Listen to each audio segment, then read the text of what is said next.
सम्मानित मंच और उसके सामने बैठे हुए अति सम्मानित नागरिकगण, ख़वातीन, सभी को मेरा आदाब, नमस्कार, सत श्री अकाल। अभी हमारी बहन ने काफ़ी अच्छी बातें बताई जो हमें खुल के कहनी चाहिए।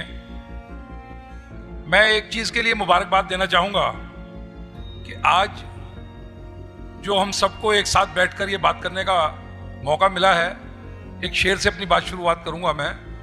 गनीमत जान लो मिल बैठने को, गनीमत जान लो मिल बैठने को, क़यामत की घड़ी सर पे खड़ी है।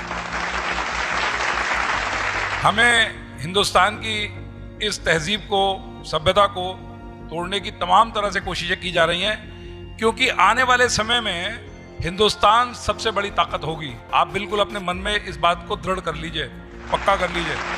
सिर्फ ये कोशिशें इसलिए हैं जो आज सुपर पावर्स हैं, उनको ये डर है कि कहीं आने वाले टाइम में ये 130 करोड़ लोग इतने ताकतवर ना हो जाएं कि ये पूरी दुनिया के ऊपर राज करें। वो राज हमें करना है। अब बात आती है, साफ साफ बात करनी है तो साफ साफ बात की जाएगी। अभी बात हो रही थी कि धर्म की कोई बात नहीं करेगा। मैं तो कहता हूं धर्म की बात कर लो। अगर अपने धर्म में पक्के हो जाओ, बिल्कुल पक्के, तो आप किसी को नुकसान तो पहुंचा ही नहीं सकते। गलती क्या है कि हम वही मुखौटों वाली बात कि हम मुखौटे पहनते हैं और धर्म के नाम पे भी मुखौटा पहनते हैं। अगर इस्लाम में अभी टेररिज्म की बात आई, अभी मैं कल्बे सादिक साहब के साथ था, उन्होंने बहुत बढ़िया बात कही कि जहां लॉजिक नहीं है वहां इस्लाम नहीं है, जहां जस्टिस नहीं है वहां इस्लाम नहीं है। अगर एक निर्दोष व्यक्ति को सिर्फ ये सोचकर उससे कहा जाए कि तू कुरान पढ़, कुरान की आयत नहीं पढ़ पाए, मैं तो खैर कुरान की आयतें भी पढ़ लूंगा क्योंकि मैं भी हर चीज का, हर धर्म का मुताला करता रहता हूं, लेकिन अगर नहीं पढ़ पाऊं तो इसका मतलब कत्ल कर दिया जाए? नहीं, ये इंसानियत है नहीं। कुरान में तो यह है कि एक इंसान का खून करना पूरी इंसानियत के खून करने जैसा है। हमने धर्म को फॉलो कहाँ किया? हमने अपने मजहब को फॉलो कहाँ किया? हमने झूठा मुखौटा लगाया और हम हो गए कि साहब हम इस्लाम के फॉलोवर हैं। ये इस्लाम नहीं हो सकता, मुसलमान हो सकते हैं। मुसलमान हो सकते हैं क्योंकि मुसलमान और इस्लाम में अंतर है। मेरे ऊपर ये बंदिश लगाई कि मैं आई डोनेशन की बात ना करूं। मैंने अपने जीवन के 20 साल जिस काम में लगा दिए उसकी बात तो मैं करूंगा, और करूंगा इसलिए कि मेरे मन में है ये चीज। मैंने 70%, मैं आज इस मंच से डिक्लेयर करता हूं, 70% कॉर्निया जिसके लिए हमारी तमाम जगह टांग खिंचाई होती है, मुस्लिम साहिबान को दी, लेकिन उसके बदले में कॉर्निया एक भी नहीं मिल पाया अभी तक मुझे। भाई ऐसा कौन सा मजहब है जो इंसानियत की चीज को मना कर देगा? इस्लाम तो सलामती का मजहब है। इस्लाम के लफ्जी मानी क्या है? सलामती में प्रवेश। तो वो कैसे मना कर देगा? इंसानियत का काम है। हिंदुस्तान में दीगर मजाहिब के लोग रहते हैं, मैं इसे स्ट्रांगली मैं कंडेम कर रहा हूं, इसीलिए इस बात को बोल रहा हूं। दीगर मजाहिब के लोग रहते हैं, उनसे हमें कॉर्निया मिलती है, और हमारे पास जब एक नाबीना आता है तो हम ये नहीं सोचते कि वो हिंदू है कि मुसलमान है, सिख है कि ईसाई है। जो हमारी क्यू में होता है, लाइन में होता है, हम कहते हैं कि नाबीना हिंदुस्तानी है और इसे हमें बीनाई देनी है, और अगर वो किसी बाहर कंट्री से भी आ जाएगा तो हम उसे उसका इलाज कर देंगे। मेरे ऋषिकेश में एक हॉस्पिटल चलता है, वहां पर पाकिस्तान के कुछ लोग, बेहट नाम का कस्बा सहारनपुर के पास है, वहां पे आ गए और उन्होंने वहां पे आके जब हमारी टीम गई वहां, उसमें उन्होंने अपना स्क्रीनिंग कराया और ऑपरेशन कराने हमारे हॉस्पिटल में, जो कि सिर्फ एक मजहब का, यानी हमारे सिख धर्म का, हमारे निर्मल संप्रदाय का, बाबा नानक का चलाया हुआ है, उसमें उनका ऑपरेशन हो रहा था। उसके लॉन में बैठे नमाज पढ़ रहे थे। इस पे भी बात करूंगा मैं, बहुत छोटी छोटी बातें हैं लेकिन बहुत बहुत इंपॉर्टेंट है। मैं उनके पास चला गया, मैंने कहा हजरत कहाँ से तशरीफ लाए, इतनी बड़ी दाढ़ी, सब बातें। कहने लगे पाकिस्तान से। मैंने कहा भाई पाकिस्तान के यहाँ कैसे आ गए? कहने लगे साहब वो बेहट में हम आए हुए थे रिश्तेदारों में, वहाँ पता चला कि संत लोग कुछ ऑपरेशन कराते हैं और बहुत अच्छे ऑपरेशन कराते हैं, हमारे उन्होंने कराया तो हम यहाँ कराने चले आए। मैं बात ये कह रहा हूँ कि क्योंकि हमें खिदमत खल्क करना है, उनके भी ऑपरेशन हो रहे हैं, और वो उस इदारे में जो गुरु नानक का नाम लेवा उनके फॉलोअर्स ने बनाया हुआ है, संतों ने बनाया हुआ है, वहाँ उसके लॉन में बैठ के नमाज पढ़ रहे हैं। क्या यहाँ पर आप लोग गौर करेंगे इस बात के ऊपर? किसी ऐसे इदारे में जो मुस्लिम मैनेजमेंट के अंडर में हो, मुसलमान उसे चलाते हो, कोई वहां जाके अपनी पूजा, इबादत, अरदास, आरती कर सकता है? करने देंगे क्या आप? बताइए, इस बात पे जवाब चाहिए मुझे। मैं बहुत प्यार की बात कर रहा हूं। अपने दिल बड़े करो, मैंने उनसे भी कहा अपने दिल बड़े करो, इंसानियत की बात करो। सब जगह एक है, हमें खुशी है कि आप यहाँ आए हो, हम आपकी खिदमत कर रहे हैं, लेकिन आप भी अपने दिल बड़े करो। अगर कोई आता है तो वहां पे तो झगड़ा शुरू हो जाता है। मंदिर के ऊपर लाउड स्पीकर नहीं चलेगा। मस्जिद पे 4 मस्जिदें, चारों के ऊपर खूब बढ़िया से अजानें करेंगे। अजान की आवाज कोई बुरी चीज नहीं है, वो अच्छी चीज है, क्योंकि वो भी कह रहे हैं कि आओ लोगों फलाह के रास्ते पर, हैया अलल सलाह, हैया अलल फलाह, आप फलाह के रास्ते पे आइए। नमाज पढ़ने के लिए बुलाई जा रही, दावत दी जा रही, कोई बुरी चीज नहीं है। लेकिन अगर मंदिर में घंटी बजा के भी पुजारी बुला रहा है कि अभी सुबह का टाइम हो गया, उस घंटी से आपको कौन सा ऐसी एलर्जी है? नहीं होनी चाहिए, ये मेरा मानना है। मैं एक शेर हमारे मंसूर उस्मानी साहब के वालिद साहब ने कभी पढ़ा था, मैंने बचपन में सुना था, और वो बहुत बढ़िया शेर था और इस हिंदुस्तान के लिए वो जरूरी है। वो ये है कि जिस दिन मंदिर की घंटी से सुर मिल गया अजान का, बस स्वरूप बदलेगा उस दिन अपने हिंदुस्तान का। भाई आप नमाज पढ़ो, कोई एतराज नहीं, आप लाउड स्पीकर से अजान दो, कोई एतराज नहीं, लेकिन अगर कहीं घंटी भी बजा रहा है तो भाई उससे परहेज क्यों करते हो? उस पर एतराज क्यों करते हो कि नहीं साहब ये नहीं बजेगा, हमारा ये नुकसान हो जाएगा? और एक अभी है मेरे पास टाइम ना थोड़ा सा, मैं एक बात और कहता हूं।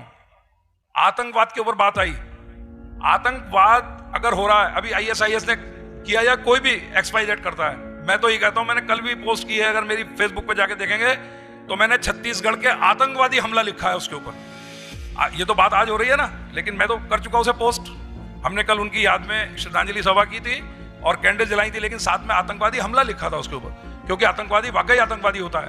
वो हिंदू, सिख, मुस्लिम कोई भी हो सकता है, और उसका सपोर्ट नहीं करना। जिस वक्त तराई में आतंकवाद था, मेरे वालिद साहब पहले शख्स थे जिन्होंने उनके खिलाफ, आतंकवाद के खिलाफ एक लेटर बनाया और उस पर सबसे पहले साइन किया। तो उनके पास चिट्ठी आ गई तराई से कि भाई आपसे किसने मांगी थी सलाह, आपने क्यों सलाह दे दी? उनका भाई मरना तो, बोले हम लोग ये भी कर सकते हैं। उनका भाई मरना तो एक बार है, बार बार नहीं मरेंगे, और जिस दिन तक मेरी जिंदगी है कोई मुझे मार नहीं सकता।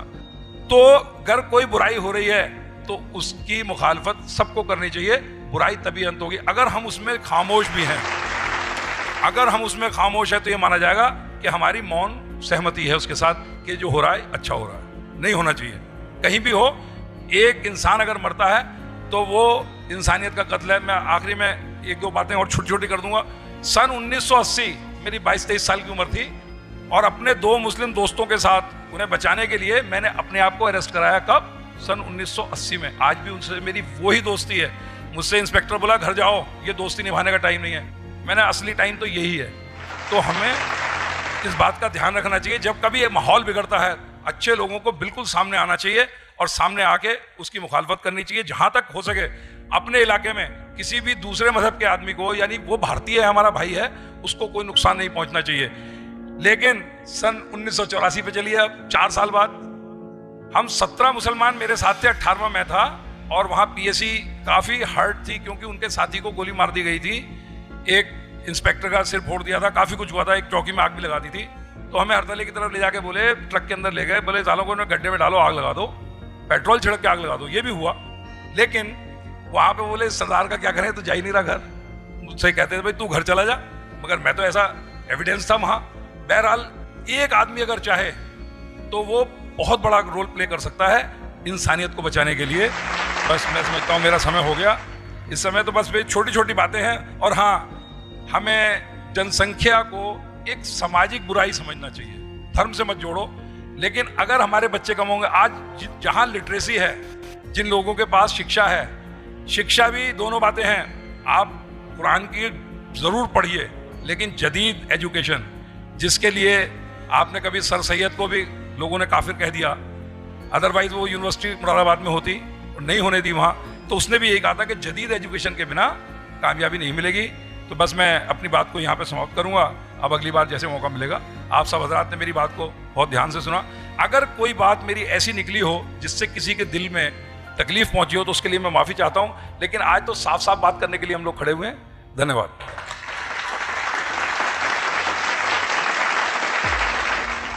बहुत बहुत शुक्रिया रहमान गुरबंदर सिंह साहब। एक वाक़या यहाँ मुसलमानों को बता दूँ कि तारीख़ का, पैगंबर मोहम्मद सल्लल्लाहु अलैहि वसल्लम के जीवन का, कि 60 पादरी थे, ईसाई पादरी।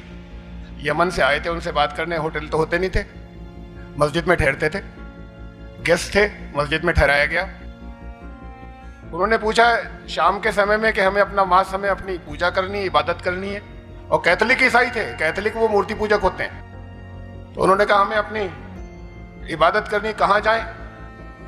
उनके पास सवाल आया कि वो लोग ये पूछ रहे हैं। उन्होंने कहा कि खुदा का घर है ना, खुदा की करनी है, ईश्वर की करनी है ना, वहीं करें। और 60 ईसाई पादरियों ने उस मस्जिद नबी में, जिसे मुसलमान सबसे ज्यादा मुकद्दस काबे के बाद मानते हैं, वहां नमाज पढ़ी। ये तारीखी वाकया है। आपकी मस्जिद में क्यों नहीं पढ़ सकते? मेरी तो तमन्ना ये है कि यहाँ इस रामपुर के अंदर एक मस्जिद ऐसी बननी चाहिए, जो मैं बनाऊंगा जरूर, जिसके ऊपर ये लिखा जाएगा कि ये खुदा का घर है। इसके अंदर किसी की कैद नहीं कि कौन नहीं, अपनी अपनी इबादतें यहाँ पर एक निराकार की जिसका दिल चाहे आकर करे। खैर, और सवाल, मैं तो यहाँ पर सवालों का जवाब देने के लिए नहीं हूँ, ये वाकया याद दिलाना था। बाकी सवालों का जवाब या प्रश्न तो गोष्ठी और आप लोग करेंगे।